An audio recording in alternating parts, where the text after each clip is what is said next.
atualiza aqui, mas a gente atualiza as Olha, informações. não esqueça que a gente tem aí uma atualização do Ryan. Então vamos falar do Ryan, que o pessoal inclusive. quer saber do Vasco. Quer saber do Vasco aqui também, do Spinelli, do primo da Mariana. Aliás, eu vi que vocês, o chat falou do Spinelli aí, Cláudio Spinelli, do Independente Del Valle. Eu perguntei para uma pessoa que, enfim, trabalha nos bastidores do Vasco sobre esse jogador.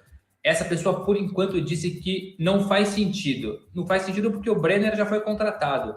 Então, mas assim, tem que apurar com mais calma, ouvir mais fontes. Não vou comprar somente uma versão, evidentemente. Sei que o Felipe e o André também estão em cima dessa história, mas num primeiro momento, a primeira mensagem que me chega é um nome que não faz sentido porque contrataram o Brenner.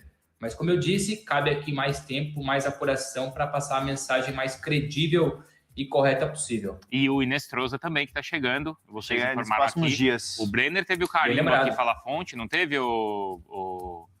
Do começo ao fim. Do começo ao fim. Ele foi oferecido, foi até a informação do canal Atenção Vascaína, se eu não me engano, que esse Spinelli, atacante independente da Vale, foi oferecido para o Vasco. Oferecido. Ele é um jogador que, fez a carreira, tem bons números no Equador, mas, no geral, não foi tão brilhante assim. Então, seria mais uma opção para o ataque, né? Agora que o Vasco perdeu o Verratti também, só ter o Brenner... Já tem o Brenner e o Inestrosa. Mas o Brenner é um cara mais centralizado. O Inestrosa é um ponta. Lado direito. Lado direito. Quem faz mais centralizado no Vasco é o GB. E aí tem que ter mais uma opção de reserva. Então não faz sentido, mas dependendo do investimento, não descartaria não. Então, mas e a história do Ryan? Mudou alguma coisa? Tem alguma novidade em relação a isso, Bruno? Você pede crédito, a Keitech processa. O que eu tenho é do lado do Boardman, que cada vez surge uma maior revolta, um maior incômodo, porque a negociação ainda não fechou. Não fechou porque vai contrato para o jurídico do Vasco, volta contrato para o jurídico do Boardman. O Boardman resolve aceitar as pendências, devolve para o Vasco coloca outros obstáculos. Com o jogador, já está muito bem acertado, contrato até junho de 2031, um bom aumento salarial, projeto financeiro, técnico, tático, de vida, enfim, está tudo muito bem organizado entre essas partes. A questão é que o valor ali já foi acordado, nós trouxemos isso e continuo batendo nessa tecla, 35 milhões de euros, mas não são fixos, meus amigos, 28 mais 7 por objetivos. Então, esse valor também já chegaram ao denominador comum. A porcentagem, aquilo que o Ryan teve que abrir mão, aquilo que o Vasco vai receber ou vai ficar com os direitos de negociação, também estão muito bem controlados. É a parte burocrática e a parte jurídica. Eu conversei com uma pessoa que está efetivamente participativa nessa negociação e a mensagem é que há um incômodo muito grande, porque as trocas de contrato parecem eternas. Vai para cá, volta para lá. Vai para cá, volta para lá. O jogador continua no Brasil, continua no Rio de Janeiro, só vai viajar com o contrato resolvido. Não acreditem, não é que não acreditem, faz pouco sentido você viajar para o Reino Unido, para a Inglaterra, atravessar o Oceano Atlântico se a negociação não está fechada. Então o Ryan continua à espera. A expectativa do Boardman é desbloquear essa negociação ontem. Mas ontem a resposta foi a mesma. A expectativa era desbloquear ontem, não aconteceu. A expectativa é desbloquear hoje, pode não acontecer. Então, é uma negociação que está muito desgastada. Por isso, todo cuidado é pouco. E a gente nunca cravou que estava feito. Muita gente aí cravava que estava feito, que está fechado, etc, etc. Meus amigos, e me explicaram. O jurídico do Vasco é dos mais difíceis de negociar no futebol brasileiro. Eu já tinha escutado isso antes, escutei isso hoje novamente. Não sei exatamente os motivos, o que tem travado exatamente essa negociação.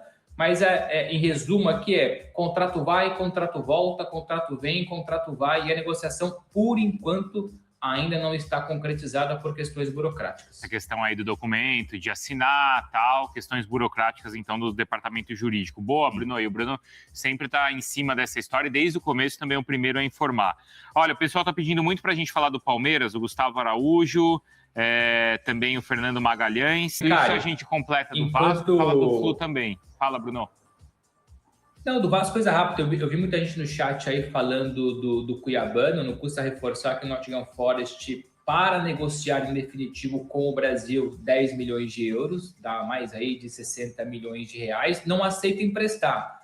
mas já surge uma possibilidade de empréstimo, mas não para o Brasil, e sim para o Rio Ave ou para o Olympiacos, que são 2 clubes do mesmo dono, do Evangelos Marinakis, que é dono do Nottingham Forest. Então, se for para emprestar, até porque seria um empréstimo curto, de menos de 6 meses, por conta do fim da temporada europeia, emprestar para o Brasil necessariamente teria que ser, no mínimo, ali, um contrato de 1 ano, então é pouco vantajoso. Para o Brasil é venda, 10 milhões de euros, empréstimo talvez aconteça, ou ele continua no Nottingham Forest ali, tentando a sua oportunidade, ou um empréstimo entre os clubes do grupo, ou o Rio Ave aqui de Portugal, ou o Olympiacos da Grécia, podem ser os caminhos mais prováveis se porventura o Nottingham Forest aceitar emprestar. Mas por enquanto, claro, a prioridade passa por uma venda. Acho pouco provável que Vasco, Corinthians, Botafogo, enfim, que são os clubes que circulam aí com interesse, ou eventuais interesses, ou eventual interesse do Cuiabano, vão pagar pelo jogador. 10 milhões de euros é muita coisa. Esse era o problema dos dois. Os dois estavam tentando a contratação dele, mas os dois querem empréstimo, né? E o Nottingham Forest não quer emprestar.